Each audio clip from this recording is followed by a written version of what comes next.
রাত পোহালেই দুর্গাপুজো।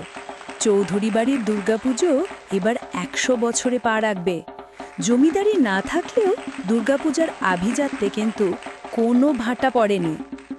ধুমধাম করে পুজো হয়। টিভিতে ওদের বাড়ির পূজার অনুষ্ঠান দেখানো হয়। এই কটা দিন বাড়ির মন্দিরের দরজা সবার জন্যে খোলা থাকে। কুমারী পুজো এ বাড়ির বিশেষ রীতি। শিশুকন্যাকে গা ভর্তি গহনায় লাল পেড়ে শাড়িতে সাজিয়ে হাতে পদ্ম দিয়ে ছোট্ট দুর্গারূপে পুজো করা হয়। কপালে চিন্তার ভাঁজ বাড়ির বড় কর্তার। হাতে আর সময় নেই, অথচ এখনও তিনি একটা সুলক্ষণা শিশুকন্যার সন্ধান পাননি যাকে উমা সাজানো যায়। এক মনে বসে সেই কথাই ভাবছিলেন তিনি। হঠাৎ বৌমার কান্নার আওয়াজে বিরক্ত হয়ে ঘরের পথে পা বাড়ান। মা, আপনি বাবাকে একটু বোঝান প্লিজ। আমার বাচ্চাটার কি এমন দোষ? পৃথিবীর আলো দেখার আগেই কেন ওকে সরিয়ে দিতে চাইছেন? আপনিও তো একজন মা, এক মা হয়ে আরেক মায়ের কষ্ট কেন বুঝতে পারছেন না? বৌমা, অযথা কান্না করো না। তুমি নতুন এ বাড়িতে, তাই নিয়ম জানো না। চৌধুরী বংশে কন্যা সন্তান অভিশাপ। এ বাড়িতে কেউ কখনো মেয়ের জন্ম দেয়নি।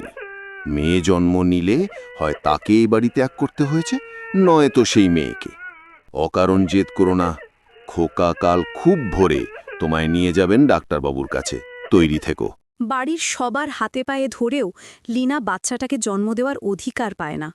রাত পোহালেই একটা বেসরকারি নার্সিংহোমে মোটা টাকার বিনিময় ওর কোল খালি করে দেবে এরা। তাই গভীর রাতে নিঃশব্দে পা টিপে কোনো মতে ও বাড়ি থেকে বেরিয়ে আসে রাস্তায়। সিদ্ধান্ত নিয়েছে সে আর কখনো এ বাড়ি ফিরে যাবে না। একাই মানুষ করবে তার সন্তানকে। হাঁটতে হাঁটতে ও যখন স্টেশনে এসে পৌঁছেছে, তখন ভোরের আলো ফুটছে সবে। এর মধ্যেই একটা ট্রেন এসে দাঁড়ায় স্টেশনে। লীনা উঠে পড়ে অজানার পথে। চলন্ত ট্রেনের জানালা দিয়ে বাইরে তাকাতেই দেখতে পায় আশ্চর্য ঘটনা। আকাশে ভাসছে দেবী দুর্গার মুখ, যেন ওকেই আশীর্বাদ করছেন দেবী। আনন্দে চোখে জল চলে আসে ওর। দূর থেকে ভেসে আসছে মাতৃবন্দনা। যা দেবে সর্বভূতেষু মাতৃরূপেণ সংস্থিতা।